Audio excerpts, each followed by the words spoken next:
A slider can be activated to remove the remaining material. In this example, you activate the slider from the negative X direction indicated by the blue arrow.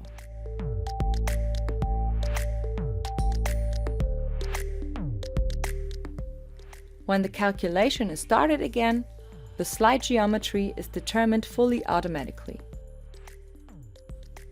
The geometry of the two halves of the mold are also changed and are included in the calculation. The amount of remaining material is now 0.